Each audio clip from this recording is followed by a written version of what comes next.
बहुत अधिक नहीं बोलते हुए मैं सीधे सीधे अपने काव्य पाठ का आरंभ करना चाहता हूँ। यहाँ पर नई पीढ़ी, नए बच्चे बैठे हुए हैं। बिल्कुल आप ही लोगों की तरह मैंने भी काव्य पाठ आरंभ किया था और उसी काव्य पाठ का प्रतिफल है कि कहीं इन बड़े लोगों ने मुझे सुना और मेरे सर पर अपना आशीष भरा हाथ रख दिया। तो आज मैं इस योग्य तो नहीं हूं, लेकिन इनकी कृपा ही है, इनका मार्गदर्शन है जो कि आज यहाँ पर इस मंच पर इन बड़े सितारों के साथ उपस्थित हूँ। आप लोगों का सौभाग्य है कि ये लोग आज यहाँ बैठे हुए हैं और मेरा भी ये व्यक्तिगत सौभाग्य है कि ये लोग यहाँ बैठे हैं। आइए काव्य पाठ को आरंभ करता हूँ, सुनिएगा। कि प्रश्न था कि भारती के पूजन में कौन क्या दे। माता भारती का पूजन हो रहा है, कौन कौन लोग क्या क्या चीज अर्पित कर रहे हैं सुनिएगा। कि प्रश्न था कि भारती के पूजन में कौन क्या दे, धनी लोग धन का सामान दे के आ गए।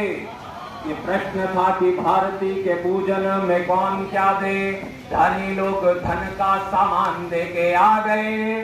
नेताजी बयान दे के, गायक भी गान दे के, कवि लोग नए प्रतिमान दे के आ गए। नेताजी बयान दे के, गायक भी गान दे के, कवि लोग नए प्रतिमान दे के आ गए।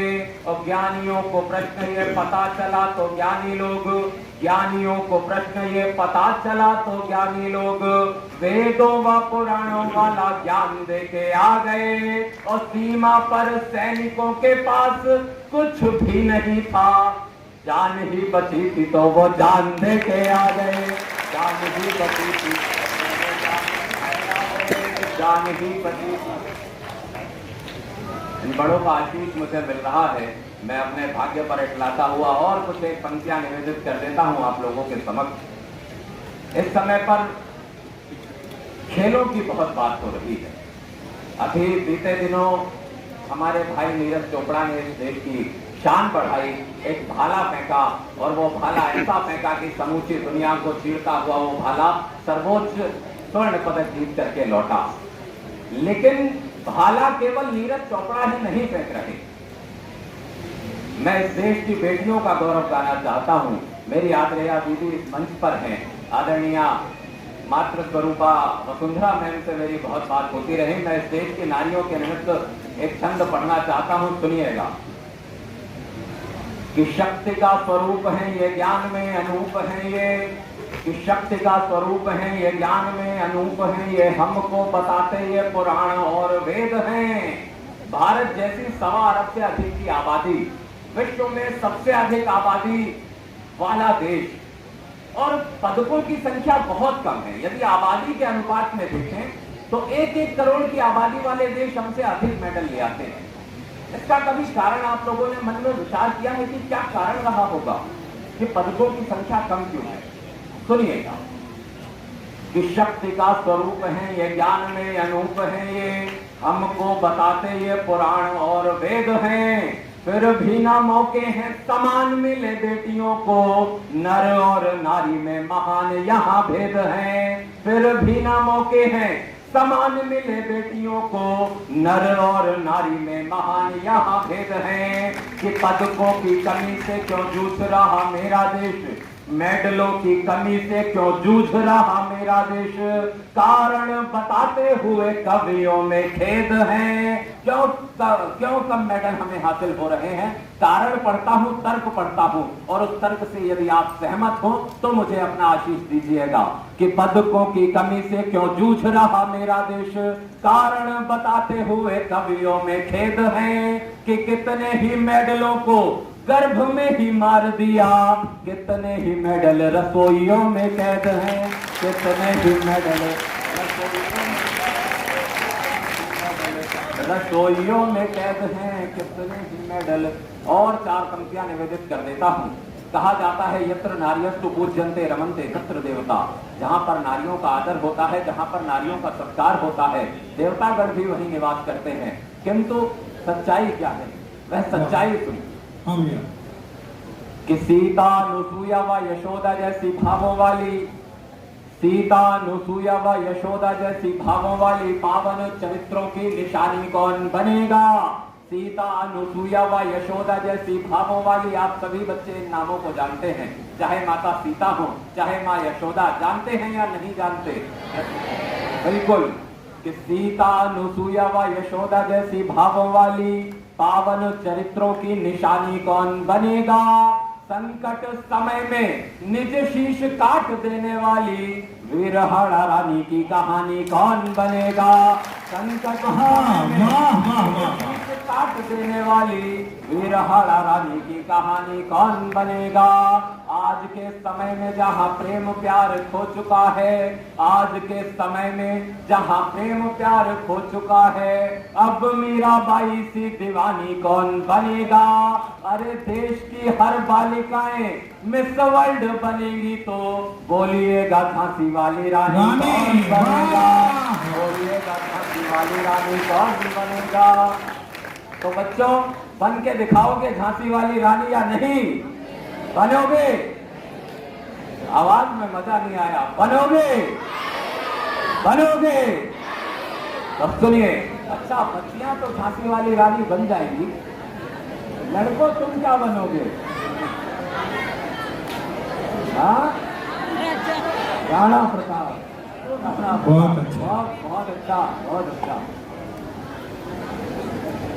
आज के युवाओं को कैसा होना चाहिए था? हमारे देश की पीढ़ियों को, हमारे नौजवानों को, हमारी नई शक्ति को कैसा होना चाहिए था, लेकिन हम कैसे होने लगे। बड़ी विडंबना हो गई इस देश में। सब मैं अपनी 4 पंक्तियां पढ़ देना चाहता हूं, सुनिएगा। बच्चों, ये बात करना बंद कर दो। हाँ बेटा। क्योंकि यहाँ पर जो हमारे मंच का संचालन कर रहे हैं आदरणीय डॉक्टर प्रवीण शुक्ल, ये बहुत बड़े टीचर हैं, इन्होंने मुझे पढ़ाया है। इनको मुर्गा बनाने में बहुत महारत हासिल है। यदि रद्दो मुर्गा नहीं बनाते तो आज मैं इंसान नहीं बनता। इसलिए आप लोग सावधानी से ये 4 पंक्तियां सुने। हाँ बेटा।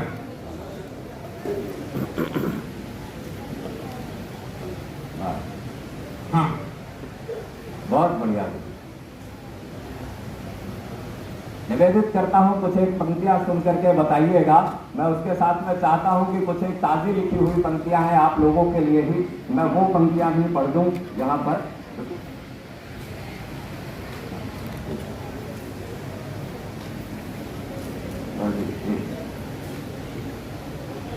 जी चलिए, मैं अपना प्राचीन छंद ही पढ़ देता हूँ, पुराना छंद पढ़ देता हूँ, उसके बाद स्थान लेता हूँ, क्योंकि समय की अपनी सीमाएं हैं। होली का त्योहार आप सभी लोग मनाते हैं, होली सभी ने मनाई है।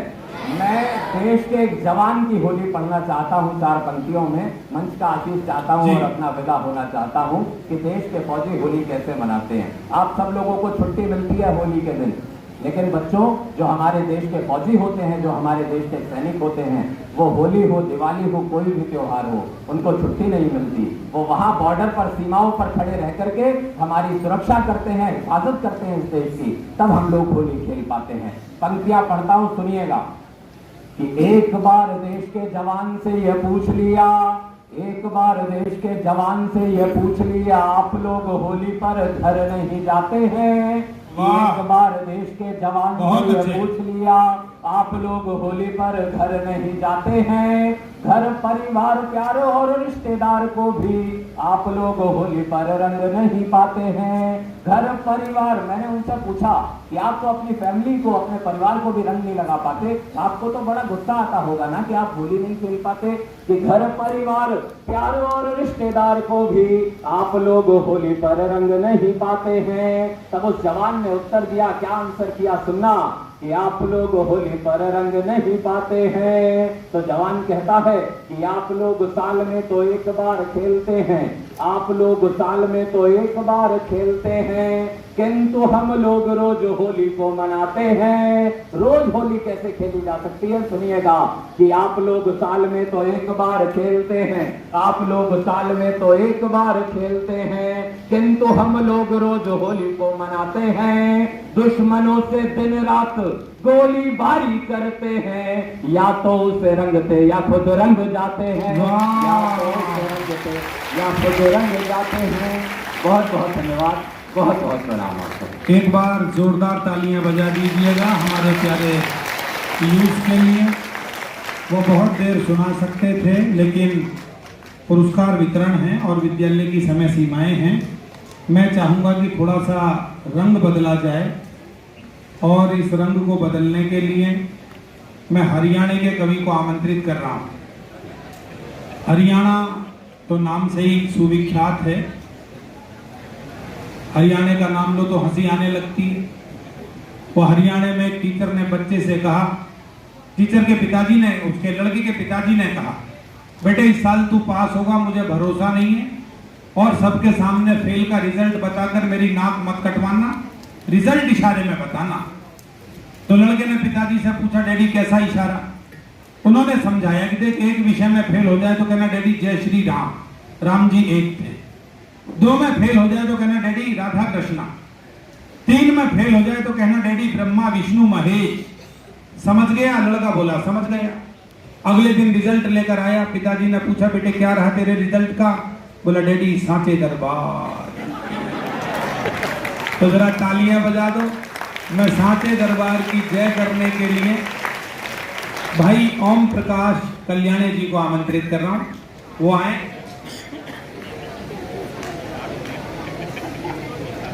कल्याणी जी आएंगे तो कल्याण करेंगे।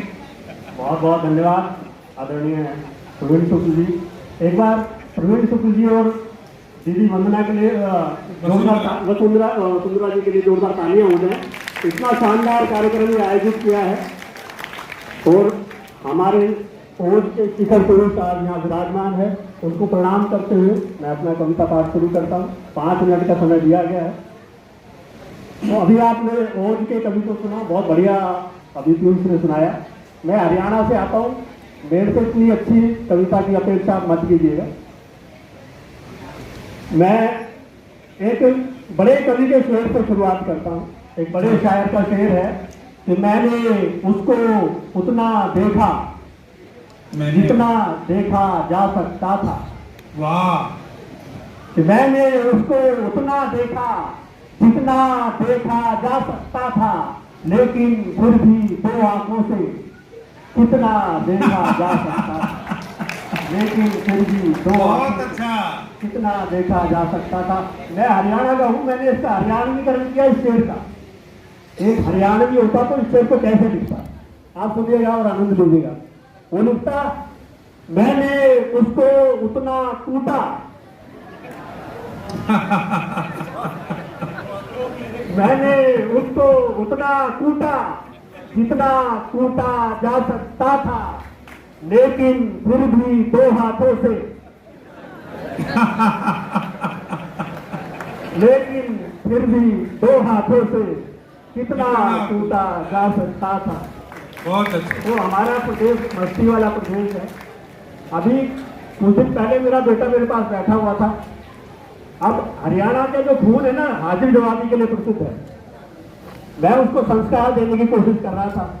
मैंने कहा, मैं अपने माता पिता के बहुत पैर दबाया करता था, उनकी बहुत सेवा किया करता था, तो मुझे लगा ये भी कुछ सीखेगा। तो मुझसे बोलता है, पापा कोई बात नहीं, अब आपके मम्मी पापा नहीं रहे, आपका जब कभी पैर दबाने का मन करे तो आप मेरे पैर दबा सकते हो। तो इस तरह का हमारा प्रदेश है। हमारे प्रदेश में प्रेम करना बहुत मुश्किल माना जाता है। एक आशिक ने किसी ऐसे शायर, बहुत बड़े शायर हमारे बीच हैं, कवि बीच हैं, उससे कुछ पंक्तियां सीख के अपनी प्रेमिका को कहा हाथ पकड़ते हुए कि कोई महकी हुई हवा कह दूं, अपने हर दर्द की दवा कह दूं, और मुझको तो कुछ समझ नहीं आता, मेरे महबूब तुझको क्या कह दूं। मुझको तो कुछ समझ नहीं आता, मेरे महबूब तुझको क्या कह दूं। लड़की हरियाणा की थी, उसने जवाब दिया। उसने कहा, कैसे तूने मुझे छुआ कह दे, क्या तेरी अक्ल को हुआ कह दे, और खाप का कुछ तो खौफ था मजनू, तू तेरे गांव की बुआ कह दे तू तेरे गांव की बुआ कह दे। तो हमारे यहाँ तो इस तरह का हिसाब किताब है। तो हमारा प्रदेश प्रेम के मामले में बड़ा पिछड़ा हुआ है। वहाँ प्रेम का करना और उसका इजहार करना दोनों ही बड़े मुश्किल काम है। तो मेरी एक रचना है जिसमें हरियाणवी आशिक ने अपनी प्रेमिका का प्रशंसा किस शब्दों में की है। बहुत आसपास अच्छी है, के बहुत बढ़िया, वाह वाह। आसपास के उपमा झुकाकर वो कैसे प्रशंसा करता है, ऐसी प्रशंसा कहीं आपने सुनी नहीं होगी, सुनेगा और आनंद लीजिएगा। वो कहता है कि छुरी कटारी बल्लम लाठी और गंडासा तू ही से। क्या बात है। कि छुरी कटारी बल्लम लाठी और गंडासा तू ही से, और मीठा गुड़ है सुथरी बूरा और बतासा तू ही से। मीठा गुड़ है सुथरी बूरा और बतासा तू ही से, और तेरे आगे पानी भरती बॉलीवुड की सब छोरी। तेरे आगे पानी भरती बॉलीवुड की सब छोरी, तू कटरीना तू ही सपना और विपाशा तू ही से। तू कटरीना तू ही सपना। बेटा ताली वाली बजा सकते हो, ये बच्चे डर गए कि पहले कवि ने कहा था कि शोर मत करो, अच्छा लगे तो ताली बजा दो, एक बार मेरे कहने से बजा दो। बहुत अच्छा सुना रहे हैं कल्याण जी। किसी काम में जी ना लगता जितने तेरते नैन लड़े, इन तो मेरी खेती बाड़ी खेल तमाशा तू ही से।